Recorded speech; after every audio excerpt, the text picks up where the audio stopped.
Pernikahan itu adalah sebuah ibadah.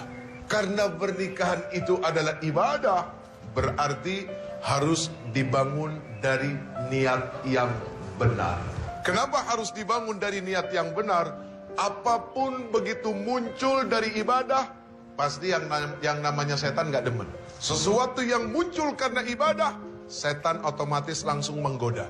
Yang gak digoda itu orang yang gak ibadah.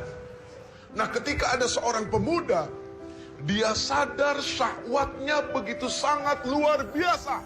Dari mana syahwat ini muncul? Dari hawa nafsu, karena melihat hawa jadi nafsu. Itulah kondisi laki-laki.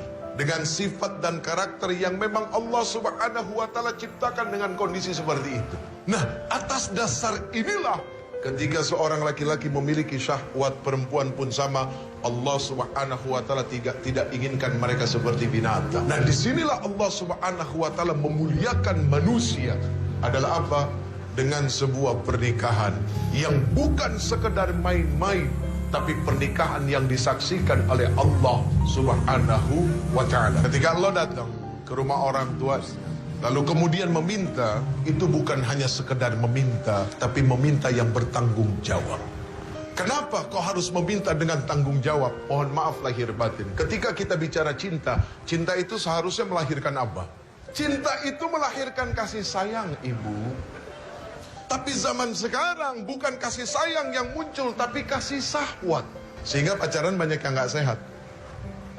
Jadi laki-laki yang terbaik itu adalah laki-laki yang berani datang ke rumah orang tua kamu. Dia pasang wajahnya baik-baik dengan orang tuanya. Lalu dia ngomong, ayahanda, bapak, om, saya suka sama anak om.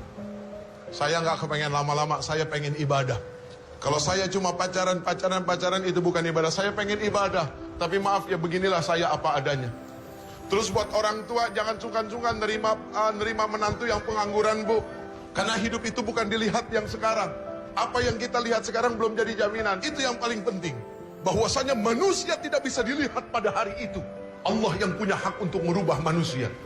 Jadi kalau kita melihat manusia pada saat dia datang, dia meminta anak kita, dia pengangguran, ditolak. Picik pandangan orang tua. Mohon maaf lahir batin. Karena hanya melihat hari itu, berarti seperti tidak punya Allah, bahwa hidup yang akan datang itu milik Allah. Kita punya kewajiban mensupport anak kita, memberikan semangat buat mereka, bahwa hidup kamu tidak dilihat dari yang sekarang. Sekarang kamu boleh bahagia dengan orang tua kamu karena orang tua kamu kaya.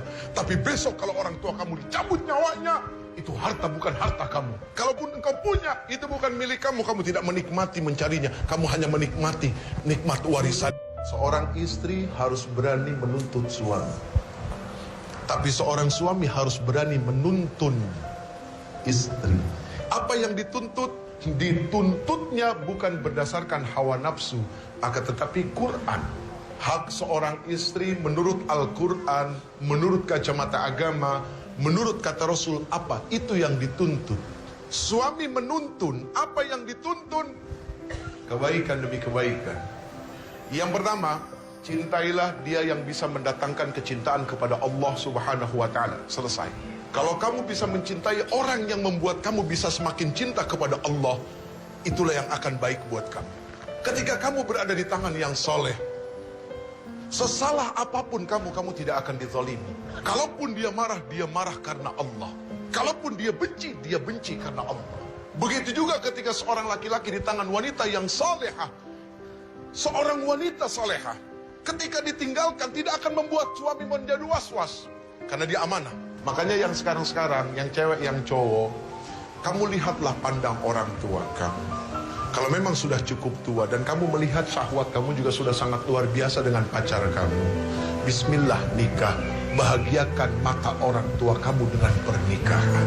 Apa kamu gak kepengen disaksikan sama orang tua kamu?